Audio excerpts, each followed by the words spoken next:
Hello നമസ്കാരം. കുറച്ച് നാളുകൾക്ക് മുമ്പിലേക്ക് പോവാം. ഞാൻ ഈ ഒരു വിഷയത്തിലേക്ക് വരുന്നതിന് മുമ്പ് അബിഗേൽ സാറാ ബിജു എന്ന് പറഞ്ഞൊരു പെൺകുട്ടി, ഒരു കൊച്ചുകുട്ടി, ആ കുട്ടിയെ തട്ടിക്കൊണ്ട് പോകുന്നവര് ബന്ധപ്പെട്ട് സകല സന്നാഹങ്ങളെ ഉപയോഗിച്ചിട്ടുള്ള ഒരു കേരള ഗവൺമെന്റിനെ നമുക്കറിയാം.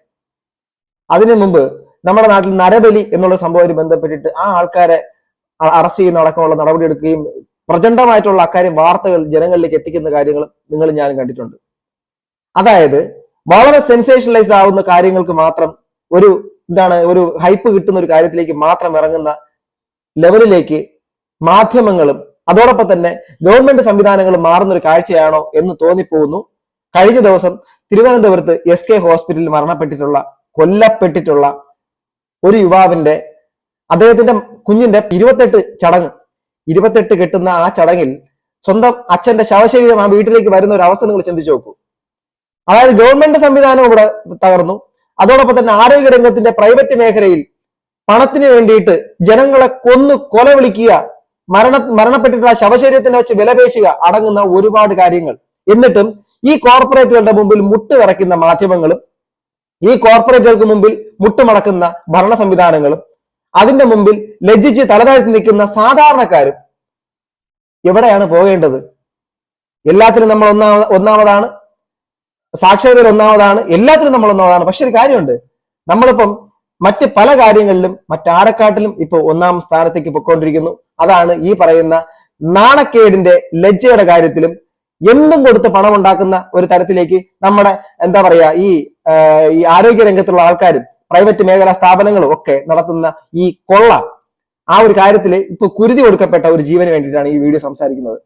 നമുക്ക് ഈ ഒരു കാര്യത്തിനകത്ത് ഇപ്പൊ ഞാൻ മുൻകാലങ്ങളിൽ കേട്ടിട്ടുണ്ട് കർമ്മ ന്യൂസ് അധികം ആൾക്കാർ ശ്രദ്ധിക്കാത്തൊരു ചാനലൊക്കെ ആയിരുന്നു എന്ന വിശ്വാസം. പക്ഷെ ഈ ഒരു വിഷയത്തിൽ അവരെടുത്തേക്കുന്ന സ്റ്റാൻഡ്, അവരെയാണ് സത്യം പറഞ്ഞാൽ ഒരു ബിഗ് ഹാറ്റ്സ് ഓഫ് ടു കർമ്മ ന്യൂസിന്റെ ടീമിന്.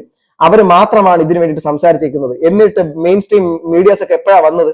നിങ്ങളത് കാണണം. നമ്മൾ എന്തായാലും അതിന്റെ അഹങ്കാരം ശ്യാം പുഷ്കർ എന്ന് പറഞ്ഞ മെഡിക്കൽ ഓഫീസർ സൂപ്രണ്ടിന്റെ മുഖത്തുണ്ടായിരുന്നു. നിങ്ങൾക്ക് ചെയ്യാന്നുള്ളത് ചെയ്തോ, ഞങ്ങൾ ഇത് കുറെ കാലമായിട്ട് കാണുന്നതെന്നാണ് ആ മീറ്റിംഗിൽ ഞങ്ങളെ മുഖത്ത് നോക്കി പറഞ്ഞത്. ഒരു ജീവൻ അതായത് ഹൃദയവേദനയുമായി ബന്ധപ്പെട്ടിട്ട് ഹോസ്പിറ്റലിലേക്ക് പോകുന്നു. എവിടെ പോകുന്നു? ആദ്യം നമ്മൾ എന്ത് കാര്യം ഉണ്ടെങ്കിൽ അവസാന വാക്കെന്ന് പറയുന്നത് മെഡിക്കൽ കോളേജാണ്. മെഡിക്കൽ കോളേജിന് അപ്പുറത്തേക്ക് നമുക്കൊരു ചിന്തയില്ല. സാധാരണക്കാരനെ സംബന്ധിച്ചിടത്തോളം അത് തന്നെയാണ്. മറ്റുള്ള വളരെ സാമ്പത്തികമുള്ളവരെ സംബന്ധിച്ചിടത്തോളം മൾട്ടി സ്പെഷ്യാലിറ്റി ഹോസ്പിറ്റൽ ആശ്രയിക്കാം. എന്നാൽ അവിടെ നിന്ന് പോലും മെഡിക്കൽ കോളേജിലേക്കാണ് പോകുന്നത്. ഈ വേദനയുമായി ആദ്യം മെഡിക്കൽ കോളേജിലേക്കാണ് പോകുന്നവർ. മെഡിക്കൽ കോളേജില് അവിടെ സ്ഥലപരിമിതിയോ മറ്റുള്ള കാര്യങ്ങളോ ഒന്നും ചെയ്യാനുള്ള സംവിധാനങ്ങളോ കിടക്കാനുള്ള ബെഡോ ഒന്നും ഇല്ലാത്തത് കൊണ്ട് അവിടെ നിന്ന് ഇവർ ട്രിവാൻഡ്രം ശാസ്ത്രമംഗലത്തെ SRKM ഹോസ്പിറ്റലിൽ ശ്രീരാമകൃഷ്ണ മഠം അവരുടെ സ്ഥാപിതമായ അവരുടെ ഹോസ്പിറ്റലിലേക്ക് കൊണ്ടുപോകുന്നു. അവിടെ നിന്നും ഇവർ അവിടുത്തെ ഹോസ്പിറ്റലിലെ ആൾക്കാർ പറഞ്ഞതിന്റെ അടിസ്ഥാനത്തിലാണ് എന്ന് പറയുന്നു SK ഹോസ്പിറ്റൽ, അവിടെ എടപ്പിഴഞ്ഞിലെ SK ഹോസ്പിറ്റലിലേക്ക് കൊണ്ടുപോകുന്നു.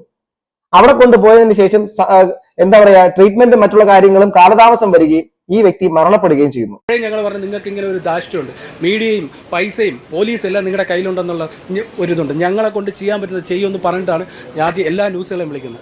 ഒരാളും വന്നില്ല, എന്നിട്ടാണ് നിങ്ങളെ വിളിക്കുന്നത്. ഇതാണ് നമ്മളെ കൊണ്ട് ചെയ്യാൻ പറ്റുന്നത്. ആകെ സോഷ്യൽ മീഡിയ വഴി നമുക്ക് ചെയ്യാൻ പറ്റുന്നത് മാത്രമേ ഉള്ളൂ. നിയമത്തിൻ്റെ ഭാഗത്തുനിന്ന് എന്തെങ്കിലും കിട്ടുമെന്ന് നമുക്കൊരു ഉറപ്പില്ല. അതിന് പറയാൻ കാരണം ഇത്രയും ഇഷ്യൂ എല്ലാ ചാനലിലും ലൈവ് ഉൾപ്പെടെ എല്ലാ ചാനലിലും വന്നിട്ട് പോലും പറയുന്ന ഏതെങ്കിലും ഒരു മിനിസ്റ്റർ ഭാഗത്തുനിന്നോ ഹെൽത്ത് മിനിസ്റ്റർ ഭാഗത്തുനിന്നോ ഗവൺമെന്റിന്റെ ഭാഗത്തുനിന്നോ പോലും ഒരു സഹായം ഞങ്ങൾക്ക് ഉണ്ടായില്ല. എന്തെന്ന് പോലും വിളിച്ചു ചോദിച്ചിട്ടില്ല. എത്ര ലജ്ജാകരമാണ്. ഇപ്പൊ ശരിയാക്കി തരാന്ന് പറയുന്നത് നമ്മുടെ ഗവൺമെന്റ്. ആ ഗവൺമെന്റ് സംവിധാനത്തിന്റെ അകത്ത് എല്ലാ തരത്തിലും ആരോഗ്യ രംഗത്തിലെ എല്ലാം പ്രകീർത്തിച്ചുകൊണ്ട് നിരന്തരം സെമിനാറുകൾ അതുപോലെ തന്നെ ആരോഗ്യ രക്ഷയ്ക്ക് വേണ്ടി ഒരുപാട് പദ്ധതികൾ മറ്റുള്ള കാര്യങ്ങളൊക്കെ ചെയ്യുമ്പോൾ ഇവിടെ ഒരു സാധാരണക്കാരൻ അവന്റെ നെഞ്ചുവേദനയുമായിട്ട് ഒരു ഹോസ്പിറ്റലിൽ പോയപ്പോൾ അവന് ജഡമായിട്ട് അവന്റെ കുഞ്ഞിന്റെ നൂലുകെട്ട് സമയത്ത് അവൻ ജഡമായിട്ട് പോസ്റ്റ്മോർട്ടം കടത്തി കഴിച്ച് കൊണ്ട് നിർത്തിയിരിക്കുകയാണ്. ആ കൊണ്ട് കിടത്തി ആ ശവശരീരത്തിനെ കൊണ്ട് നിർത്തിയിരിക്കുമ്പോ ആ ഒരു കാര്യത്തിന് ഇതുവരെ എന്തെന്ന് ആ നിമിഷം ചോദിക്കാൻ വേണ്ടിയിട്ട് ഇവിടുത്തെ നമ്മുടെ ഭരണകേന്ദ്രങ്ങളിൽ ഇരിക്കുന്ന VIP റൂമുകളിൽ ഇരിക്കുന്ന എല്ലാവിധ സുഖ സൗകര്യങ്ങളും സാധാരണ ജനങ്ങളുടെ ടാക്സ് കൊണ്ട് എല്ലാവിധ സൗകര്യങ്ങളിൽ ഇരിക്കുന്ന ഈ ജനപ്രതിനിധികൾ അവരത് തിരിഞ്ഞു നോക്കാൻ തയ്യാറായിട്ടില്ല എന്ന് പറയുമ്പോൾ എത്ര മ്ലേച്ഛമാണ്. ജനങ്ങൾക്ക് പട്ടിയുടെ വില പോട്ടെ, പുല്ലിന്റെ വിലയും കൊടുത്തിട്ടുണ്ട്. എന്തെന്ന് പോലും ചോദിച്ചില്ല. ആകെ വന്നത് ഞങ്ങൾ വിളിച്ചു വന്ന ഒരു വാർഡ് മെമ്പർ അല്ലാതെ, ഞാൻ പറയുന്നത് ഗവൺമെന്റിന്റെ കാര്യമാണ്, വാർഡ് മെമ്പർ അല്ലാതെ ഒരു സർക്കാരിന്റെ ഭാഗത്തുനിന്ന് ഞങ്ങൾക്ക് ഒരു നീതിയും ലഭിച്ചിട്ടില്ല. ഇതുവരെ ഒരു അന്വേഷണം പോലും ഞങ്ങൾ എന്തെന്ന് പോലും വിളിച്ചു ചോദിച്ചിട്ടില്ല. ആള് മരിച്ചു. അതായത് അന്വേഷണത്തിന് സാധാരണ നമ്മൾ എന്ത് കേട്ടാൽ ആദ്യം കേൾക്കുന്നത് അന്വേഷണത്തിന് ഉത്തരവിടും, പ്രാഥമികമായിട്ടുള്ള റിപ്പോർട്ടുകൾ സമർപ്പിക്കാൻ. ആര് പറയുന്ന ആരുടെ ഭാഗത്താണ് ശരി, എന്താണ് കാര്യമെന്ന് കാര്യം അറിയത്തില്ല. അതുകൊണ്ട് റിപ്പോർട്ടൊക്കെ സമർപ്പിക്കാൻ വേണ്ടിയിട്ട് ഉത്തരവൊക്കെ ഇടും. പക്ഷെ ഇത് അധികം സെൻസേഷനലൈസ് ആവാത്ത കാര്യം എന്ന് വെച്ചാൽ ഇതൊരു SK ഹോസ്പിറ്റൽ എന്നുള്ള സംഭവം അതുമായിട്ട് ബന്ധപ്പെട്ട് നിൽക്കുന്ന അതിന്റെ പ്രമുഖരായിട്ടുള്ള ആൾക്കാരൊക്കെ ആയിരിക്കാം മേ ബി. ഓക്കെ, അപ്പം ഇങ്ങനെയൊക്കെയുള്ള വലിയ വലിയ വൻകിട ലോബികൾ അല്ലെങ്കിൽ അവരുടെ ആൾക്കാരൊക്കെ ചേർന്ന് നിൽക്കുന്ന ഒരു സംവിധാനം ഉണ്ടെങ്കിൽ അതിനെതിരെ എന്തെങ്കിലും കാര്യം വന്നു കഴിഞ്ഞാൽ എല്ലാവരും കൂടെ ചേർന്നുകൊണ്ട് ആ ഒരു കാര്യത്തിനെ അങ്ങ് കണ്ടില്ല നടിക്കുക, ഇഗ്നോർ ചെയ്യുക എന്നുള്ള പരിപാടി പോലെ ആയിപ്പോയി ഈ ഒരു കേസിൽ. ഹെൽത്ത് ഡിപ്പാർട്ട്മെന്റ്, ആരോഗ്യ വകുപ്പിന് എന്ത് ഉറപ്പാണ് നമുക്ക് തരാൻ പറ്റുന്നത്? എന്തുറപ്പ്? അതായത് ഒരു ആശുപത്രിയിൽ ചികിത്സ യഥാസമയം കിട്ടാത്തതിൻ്റെ രീതി, അത് ഗവൺമെന്റ് ആശുപത്രിയിൽ നിന്നാണ് കൊണ്ടുപോയത്, റെഫർ ചെയ്ത് കൊണ്ടുപോയത്. യഥാസമയം ചികിത്സ കിട്ടാത്തതിന്റെ പേരിൽ തന്നെയാണോ തന്നെ പോകാനെന്ന് ഇവർ പറഞ്ഞെന്ന് പറഞ്ഞു കഴിഞ്ഞാൽ ഏതെങ്കിലും ഹോസ്പിറ്റലിലോട്ട് നിങ്ങളെ ഇഷ്ടത്തിന് കൊണ്ടുപോകും. അതായത് അവർക്ക് ഇവിടെ കിടത്താൻ പറ്റൂല, അതായത് വേറെ ബെഡിലോട്ട് പോലും ഷെയർ ചെയ്ത് കിടത്താൻ പറ്റൂല. വേണമെങ്കിൽ ആ സ്ട്രക്ചറിൽ രോഗി ഇരിക്കുകയാണ്, ഓക്സിജൻ കിട്ടുന്നില്ല രോഗി ശ്വാസം മുട്ടിക്കൊണ്ടിരിക്കുകയാണ്. നമ്മൾ എന്ത് ചെയ്യണം? നിങ്ങൾ ആലോചിക്കും, നമ്മൾ എന്ത് ചെയ്യണം? ഗവൺമെന്റും ഈ മെയിൻ സ്ട്രീം മീഡിയ ഒക്കെ എന്താണ് ഈ കോർപ്പറേറ്റുകൾ ഇങ്ങനെ പേടിക്കണം എന്നുള്ളത് അറിഞ്ഞൂടാ. അതാണ് പോയിന്റ്.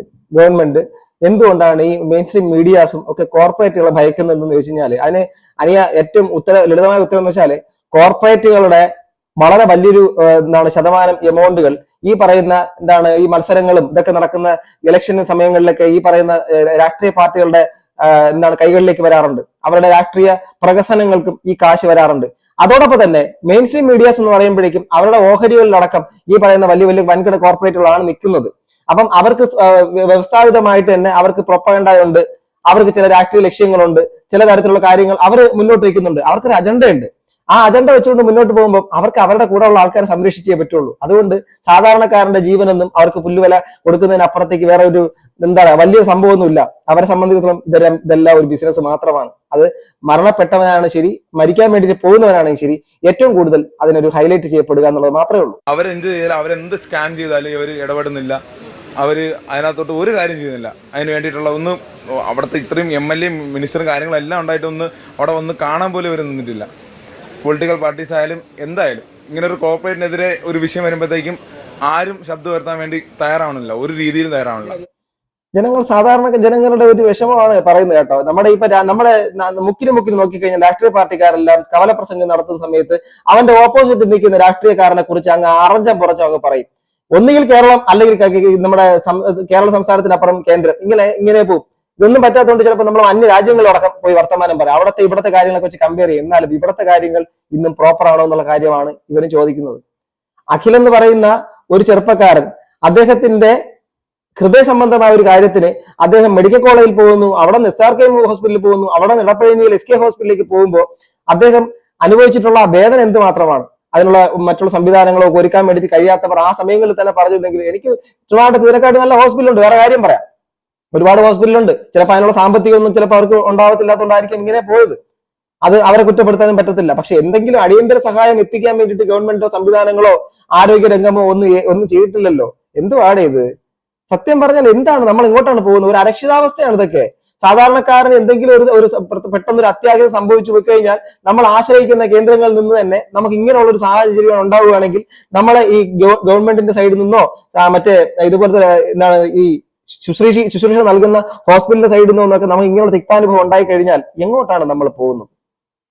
എല്ലാവർക്കും സാമ്പത്തികം കൊണ്ട് മാത്രം സ്വന്തം ആരോഗ്യം രക്ഷപ്പെടുത്താൻ വേണ്ടിയിട്ട് പറ്റത്തില്ല. പിന്നെ ഇപ്പോഴത്തെ ആരോഗ്യ രംഗം അത് നമ്മുടെ രോഗത്തിന്റെ സംവിധാനങ്ങളാണെങ്കിൽ പോലും നമുക്ക് പ്രെഡിക്റ്റ് ചെയ്യാൻ പോലും പറ്റത്തില്ല.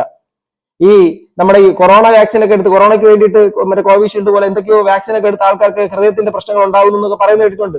അതൊക്കെയാണോ ഇതിന്റെ കാരണമെന്ന് പോലും നമുക്കറിയത്തില്ല. അങ്ങനെ നമ്മളെല്ലാവരും പൊക്കോണ്ടിരിക്കുന്ന ഒരു വല്ലാത്തൊരു അവസ്ഥയിലേക്കാണ്. പക്ഷെ ഒരു കാര്യമുണ്ട്, ഈ സാധാരണക്കാരന്റെ ആ ഒരു വല്ലാത്തൊരു കൊലപാതകം തന്നെയാണ് സംഭവിച്ചേക്കുന്നത്. ഇതിന്റെ ഉത്തരവാദി ഈ പറയുന്ന ഗവൺമെന്റ് സംവിധാനങ്ങൾക്ക് ഉത്തരവാദിത്തമുണ്ട്. ഈ മാധ്യമങ്ങൾ ഇതിനെല്ലാം മറ്റുള്ള എന്തെങ്കിലും സെൻസേഷണൽ ആയിട്ട് നേരത്തെ പറഞ്ഞില്ല, ഇതൊരു വ്യക്തിയുടെ നരബലിയായിരുന്നുവെങ്കിൽ അത് ഇവർ ഏറ്റെടുത്തേനെ. നരബലിയായിരുന്നെങ്കിൽ ഏറ്റെടുത്തേനെ. തട്ടിക്കൊണ്ട് പോകലായിരുന്നെങ്കിൽ ഏറ്റെടുത്തേനെ. വഴിയിലൂടെ ഏതെങ്കിലും ഒരു കൊട്ടേഷൻ സംഘം വെട്ടിയിട്ടിട്ട് പോയിരുന്നെങ്കിൽ അവർ സെൻസേഷനിലാക്കിയേനെ. പക്ഷെ ഇത് നടന്നത് ഒരു പ്രൈവറ്റ് വളരെ വലിയൊരു ഹോസ്പിറ്റലിൽ നടന്നതുകൊണ്ട് അത് അവർ വലിയ ഇത് കൊടുക്കത്തില്ല. കാരണം അവർക്കൊക്കെ ഈ പരസ്യവും മറ്റുള്ള കാര്യങ്ങളൊക്കെ ചിലപ്പോൾ കിട്ടും. ഇതിന്റെ പുറകെ നിൽക്കുന്ന വലിയ വലിയ ആൾക്കാരാണെങ്കിൽ അവരെയൊക്കെ സേവ ചെയ്ത് നിൽക്കേണ്ടി വരും. ജനങ്ങളുടെ ജീവന് സത്യം പറഞ്ഞാൽ എന്ത് വിലയാണ് കിട്ടുന്നത് നിങ്ങൾ ചിന്തിക്കുക. നിങ്ങളുടെ അഭിപ്രായം എന്താണ്? കമന്റ് ബോക്സിൽ രേഖപ്പെടുത്തുക. എന്തായിരുന്നാലും ആ മരണപ്പെട്ട അദ്ദേഹത്തിന്റെ ആത്മാവിന് നിത്യശാന്തിക്ക് വേണ്ടിയിട്ട് ഞാൻ പ്രാർത്ഥിക്കുന്നു. ആ കുടുംബത്തിന് ഇത് സഹനത്തോടെ ഇത് അതിജീവിക്കാൻ കഴിയട്ടെ.